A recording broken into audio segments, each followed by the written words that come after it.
ಆಕಾಶವಾಣಿ ಮಂಗಳೂರು.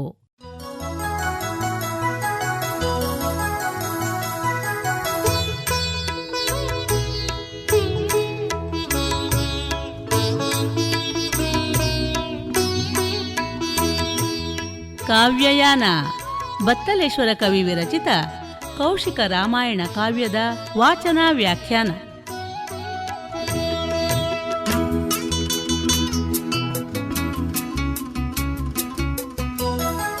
ಇಂದಿನ ಕಾರ್ಯಕ್ರಮದಲ್ಲಿ ವಾಚನಕಾರರಾಗಿ ಭಾಗವಹಿಸುತ್ತಾರೆ ನಯನಗೌರಿ ಸೇರಾಜೆ. ವ್ಯಾಖ್ಯಾನಕಾರರು ಶ್ರೀನಿವಾಸ ಭಟ್ ಸೇರಾಜೆ.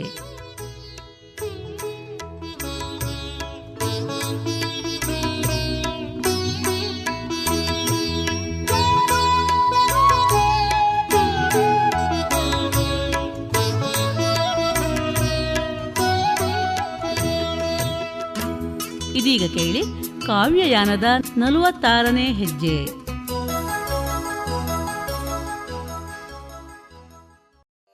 ಪಂಚವಟಿಯಲ್ಲಿಯಾದ ಶೂರ್ಪನಖ ಪ್ರಕರಣ ಪಂಚವಟಿಯಲ್ಲಿಯೇ ಇರುವಂತಹ ಮಾರೀಚನಿಗೆ ಗೊತ್ತಿತ್ತು. ಆದರೂ ರಾವಣನ ಬಾಯಿಂದ ಏನು ಬರ್ತದೆ, ಅವನ ಯೋಚನೆಗಳೇನು, ಇದನ್ನೆಲ್ಲ ತಿಳಿಯುವ ಕುತೂಹಲ ಅವನಿಗಿತ್ತು. ಹಾಗಾಗಿಯೇ ಒಂದಲ್ಲ ಒಂದು ದಿನ ರಾವಣ ಕಾರ್ಯಪ್ರವೃತ್ತನಾದಾಗ ನನ್ನ ಸಹಾಯ ಕೇಳಿಯಾನು ಎನ್ನುವ ನಿರೀಕ್ಷೆಯೂ ಆತನಿಗಿತ್ತು. ಈಗ ರಾವಣ ಬಂದು ತನ್ನೆದುರು ನಿಂತು ಮಂಡಿಯೂರಿ ಕೈ ಮುಗಿದು, ಮಾವ ನಿಮ್ಮಿಂದೊಂದು ದೊಡ್ಡ ಸಹಾಯ ಆಗಬೇಕು ಅಂತ ಕೇಳುವಾಗ ಮಾರೀಚ ಕೇಳ್ತಾನೆ, ಏನು ಕಾರ್ಯ? ಏನು ಕಾರ್ಯವೆಲ್ಲ ಕುಶಲವೇ ದಾನವೇಂದ್ರ, ದಾನವೇಂದ್ರ ಲಲಾಮ ಹೇಳೆನೆ ಜಾನಕಿ ವಧು ಸಹಿತ ರಾಮಂಗಡವಿ ಮನೆ ಕಂಡ್ಯ, ರಾಮಂಗಡವಿ ಮನೆ ಕಂಡ್ಯ.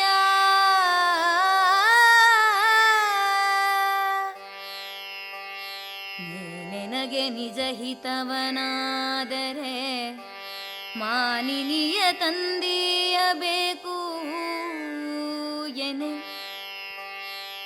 ನಿನಗೆ ನಿಜ ಹಿತವನಾದರೆ ಮಾನಿನಿಯ ತಂದೆಯಬೇಕನೆ. ಮೌನವಾದನು ಮೌನವಾದನು ಮುಕ್ಕುಳುಸಿ ಬಿಸು ಸುಯ್ದು ಮಾರೀಚ.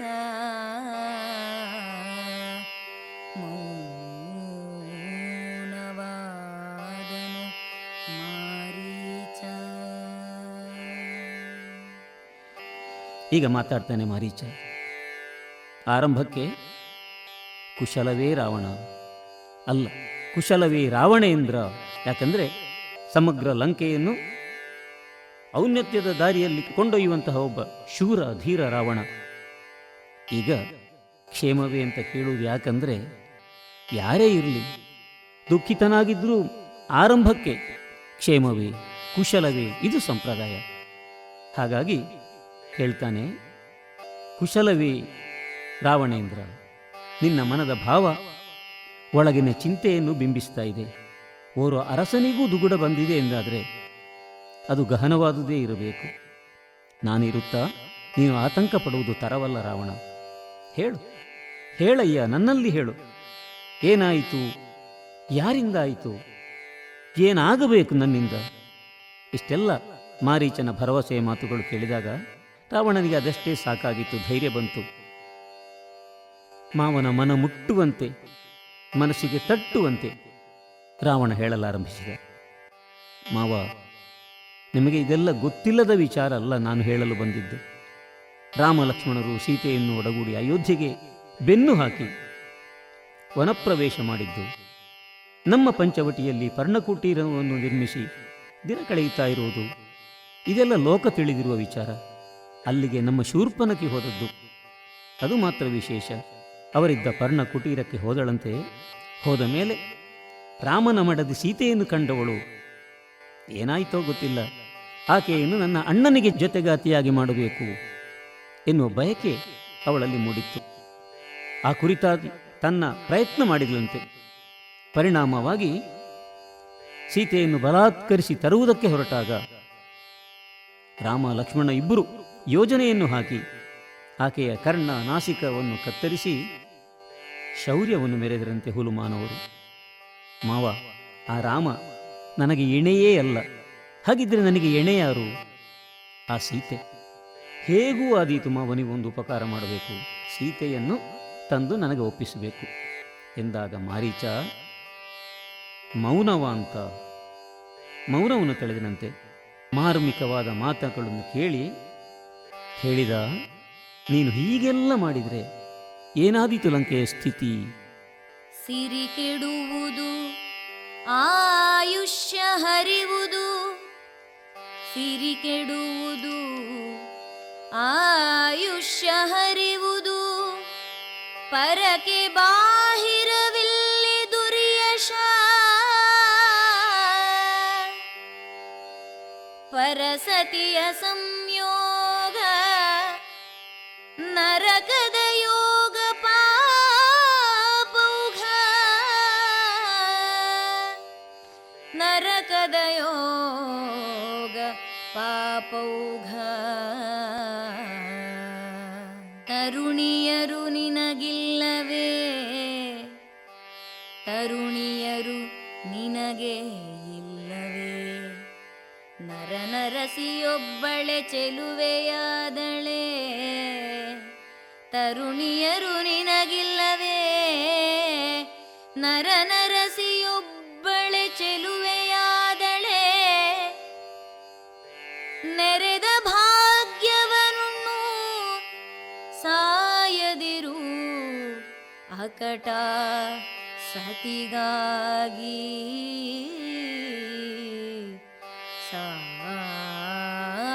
ಸಾಯದಿರು ಸತಿಗಾಗಿ. ಸಾಯದಿರು ಅಕಟ.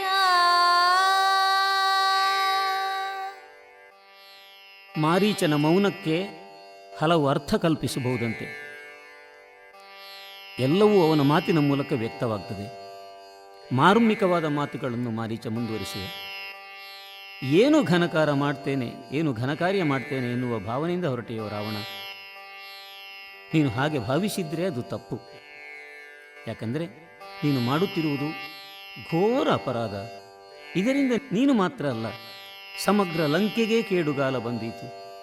ಸುವರ್ಣ ಲಂಕೆ ಎಂದು ಖ್ಯಾತಿವೆತ್ತ ಈ ಸಾಮ್ರಾಜ್ಯದ ಸಕಲ ಸಿರಿ ಕರಗಿ ಹೋದೀತು ರಾವಣ. ನೀನು ಮಾಡುವ ಪಾಪ ಕೃತ್ಯದಿಂದ ನಿನ್ನ ಆಯುಷ್ಯವೇ ಕಡಿಮೆಯಾದೀತು. ಸಾವು ಸನಿಹಕ್ಕೆ ಬರಬಹುದು. ಇದನ್ನೆಲ್ಲ ಯೋಚಿಸಿದ್ದೀಯಾ ನೀನು? ಯಾಕೆ ಯೋಚನೆ ಮಾಡಲಿಲ್ಲ ಹೇಳು? ಯಾವಾಗ ಒಂದು ವಸ್ತು ತನಗೆ ದಕ್ಕುವುದಿಲ್ಲ ಎನ್ನುವ ವಿಚಾರ ವೇದ್ಯವಾಗ್ತದೆಯೋ ಮತ್ತೆ ಅದನ್ನು ಪಡೆಯುವ ಮನಸ್ಸು ಮಾಡಬಾರದು. ಅದು ಸಾಧುವಲ್ಲ. ಅದು ಅಧರ್ಮದ ದಾರಿಯಿಂದ, ಅದರಿಂದ ಅಪಕೀರ್ತಿ ಬರ್ತದೆ. ಸುವರ್ಣ ಲಂಕೆ ಎಂಬುದಾಗಿ 3 ಲೋಕದಲ್ಲಿ ಖ್ಯಾತಿವೆತ್ತ ಈ ಲಂಕೆಗೆ ಅಪಕೀರ್ತಿ ಬರುವ ಕೆಲಸವನ್ನು ನೀನು ಮಾಡುತ್ತೀಯ. ನಿನ್ನ ಅಂತಹ ಬದುಕು ನರಕ ಸದೃಶವಾಗ್ತದೆ. ಇದು ನಿನಗೆ ಭೂಷಣವೇ ಹೇಳು. ಮನಸ್ಸು ಮಾಡಿದರೆ ಸಹಸ್ರ ಸಹಸ್ರ ಸಂಖ್ಯೆಯ ಚೆಲುವೆಯರು ನಿನಗೆ ಒದಗಿ ಬಂದಾರು, ಸಾಲು ಸಾಲು ಬಂದು ನಿಂತಾರು. ಅದನ್ನು ಬಿಟ್ಟು ಪಣದಲ್ಲಿ ಸೋತ ಸೀತೆಯನ್ನು ಮತ್ತೆ ಬಯಸಿದರೆ ಅದು ಅಕ್ಷಮ್ಯ ಅಪರಾಧ. ಅಯ್ಯ, ಈವರೆಗೆ ನೀನು ಆರ್ಜಿಸಿದ್ದು ಎಂತಹ ವೈಭವ, ಎಂತಹ ಸಂಪತ್ತು ಏನಿದೆ ಅದನ್ನೆಲ್ಲ ಅನುಭವಿಸು. ಕೇವಲ ಪರಸತಿಗಾಗಿ ಸಾಯದಿರು ಸಾಯದಿರು ಎಂಬುದಾಗಿ ಪರಿಯಲ್ಲಿ ಬುದ್ಧಿವಾದ ಹೇಳ್ತಾನೆ ಮಾರೀಚ. ಒಂದೂ ರಾವಣನಿಗೆ ಹಿತವಾಗುವುದಿಲ್ಲ. ತನ್ನ ಸಹಾಯಕ್ಕೆ ಒದಗದ ಮಾವ ಇದ್ದರೇನು ಸತ್ತರೇನು ಎಂದು ಕೆಂಡಾಮಂಡಲನಾಗಿ ತನ್ನೊಳಗೆ ಹೇಳ್ತಾನೆ ರಾವಣ. ತಂದು ಕೊಡು ನೀ ಸತಿಯನೆಂದರೆ, ತಂದು ಕೊಡು ನೀ ಸತಿಯನು ಎಂದರೆ, ಹಂದೆ ನವಗಿವ ಬುದ್ಧಿಗಳಿಸುವ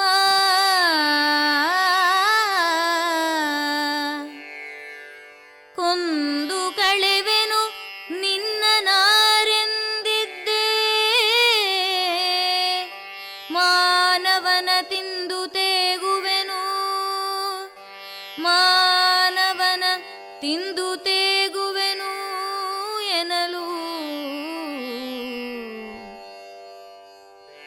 ನಡೆ ನಡೆ ತಂದು ಕೊಡುವೆನು, ನಡೆ ನಡೆ ತಂದು ಕೊಡುವೆನು ಸತಿಯ. ನಾನವನಿಂದೆ ಸತ್ತರೆ ನರಕವಿಲ್ಲೆಲೆ, ನಾನವನಿಂದ ಸತ್ತರೆ ನರಕವಿಲ್ಲೆಲೆ. ಹರಿಯ ಕೂಡುವೆನು ತಂದು ಕೊಡುವೆನು ಸತಿಯ, ಕೂಡುವೆನು ಹರಿಯ.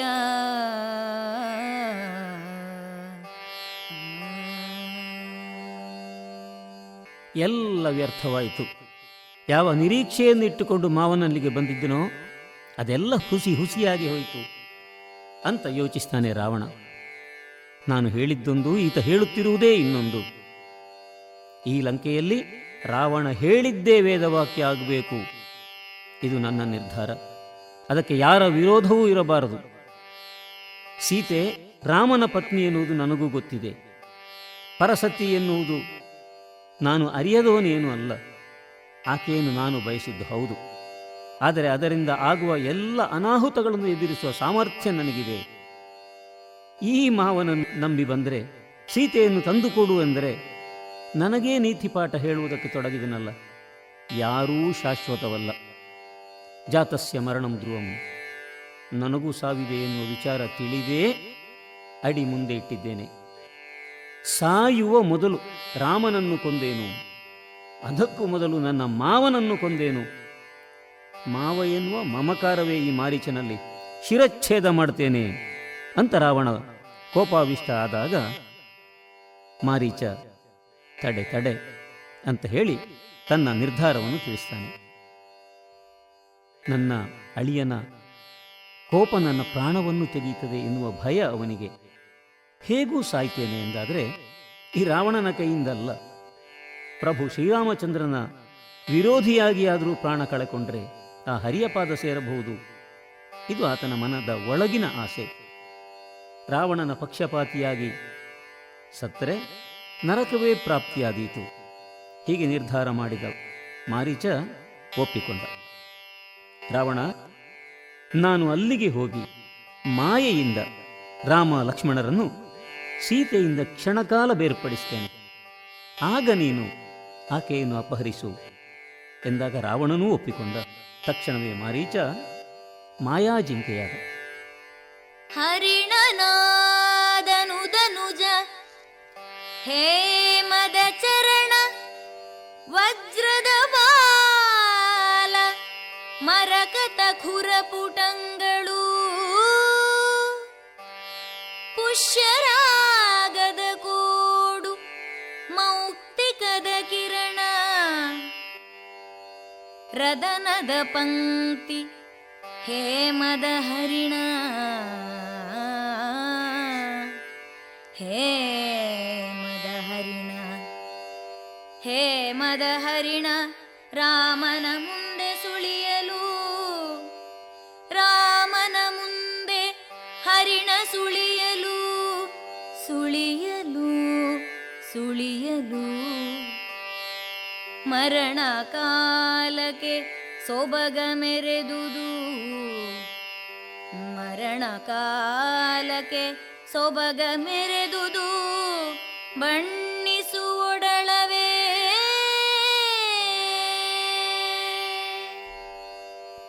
ಮಾರೀಚ ರಾವಣನ ಮಾವ. ರಾವಣನಿಗೆ ಎಷ್ಟು ಬುದ್ಧಿವಂತಿಕೆ ಇದೆ, ಅದಕ್ಕಿಂತ ಹೆಚ್ಚು ಮಾರೀಚನಿಗಿದೆ. ಮಹಾಬುದ್ಧಿವಂತ, ಲೋಕಾನುಭವವುಳ್ಳವ. ರಾವಣನ 10 ತಲೆಗಳು ಮಾಡುವ ಕೆಲಸಕ್ಕಿಂತ ಹೆಚ್ಚು ಮಾರೀಚನ 1 ತಲೆ ಕೆಲಸ ಮಾಡಿತ್ತು. ಆದ್ದರಿಂದ ಆತ ಜಿಂಕೆಯ ರೂಪವನ್ನ ಅಂತ ಅವನಿಗೆ ಗೊತ್ತಿತ್ತು. ಯಾವುದೇ ನಾರಿ ಏನನ್ನಾದರೂ ಬಯಸಿದರೆ ಅದು ಸಿಗುವ ತನಕ ವಿರಮಿಸುವುದಿಲ್ಲ. ಈಗ ಸಾಮಾನ್ಯ ಸ್ತ್ರೀಯಲ್ಲ ಈ ಸೀತೆ, ಅವಳನ್ನೂ ಸೋಲಿಸುವ ಯೋಚನೆ ಮಾರೀಚನಿಗಿತ್ತು. ತನ್ನ ಈ ರೂಪಕ್ಕೆ ಸೀತೆ ಸಂಪೂರ್ಣ ಸೋಲುವಂತಾಗಬೇಕು. ಆ ರೀತಿ ಆಕೆಯನ್ನು ಆಕರ್ಷಿಸಲು ಜಿಂಕೆಯಾದ, ಮಾಯಾ ಜಿಂಕೆಯಾದ ಕಾಮರೂಪಿ ಮಾರೀಚ ಕಾಂತಿಯ ಬಂಗಾರದ ಕಾಲುಗಳು, ಅದಕ್ಕೆ ಒಪ್ಪುವಂತಹ ವಜ್ರದ ಬಾಲ, 4 ಕಾಲುಗಳಿಗೆ ಮರಕತದ ಶೋಭೆ, ಒಸಡುಗಳಿಗೆ ಕವಲೊಡೆದ ಕೋಡುಗಳು, ಅನುರಾಗ ಉಕ್ಕಿಸುವ ಪುಷ್ಯರಾಗದ್ದು, ಹೊಳೆ ಹೊಳೆವ ಕಾಂತಿಯುಕ್ತ ದಂತಪಂಕ್ತಿಗಳು, ಹೀಗೆ ಒಂದಕ್ಕಿಂತ ಒಂದು ಸೌಂದರ್ಯದ ರಾಶಿ. ಅದು ವರ್ಣನೆಗೆ ನಿಲುಕದ್ದು ವರ್ಣನಾತೀತ. ನಡೆಯುತ್ತಾ, ಓಡುತ್ತಾ, ಹಾರುತ್ತಾ, ಜಿಗಿಯುತ್ತಾ ಮಾಯಾ ಮಾರೀಚ ಪಂಚವಟಿಯನ್ನು ಪ್ರವೇಶ ಮಾಡಿದ. ಸುಗಂಧ ಸೂಸುವಂತಹ ಪರಿಮಳ ಕಸ್ತೂರಿಯನ್ನು ಮೀರಿಸುವಂತಿತ್ತು.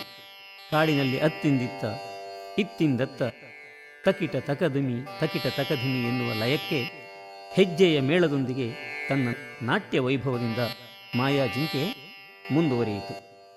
ಅಲ್ಲಿ ಇಲ್ಲಿ ಎಲ್ಲವೂ ಆಯಿತು. ಇನ್ನೆಲ್ಲಿ? ಅದೇ ತಾನು ತಲುಪಬೇಕಾದ ಜಾಗ, ಗಮ್ಯಸ್ಥಾನ ರಾಮನ ಪರ್ಣಕುಟೀರ. ಅಲ್ಲಿಗೆ ಬಂದು ನಾಟ್ಯವಾಡಿತು ಚಿನ್ನದ ಜಿಂಕೆ.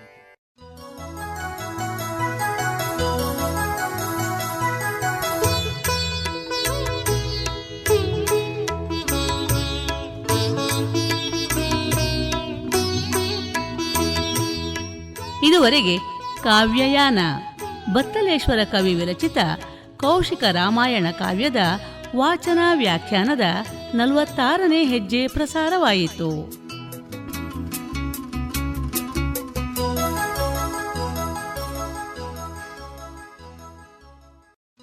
ಇಂದಿನ ಕಾರ್ಯಕ್ರಮದಲ್ಲಿ ವಾಚನಕಾರರಾಗಿ ಭಾಗವಹಿಸಿದ್ದವರು ನಯನಗೌರಿ ಸೇರಾಜೆ, ವ್ಯಾಖ್ಯಾನಕಾರರು ಶ್ರೀನಿವಾಸ ಭಟ್ ಸೇರಾಜೆ.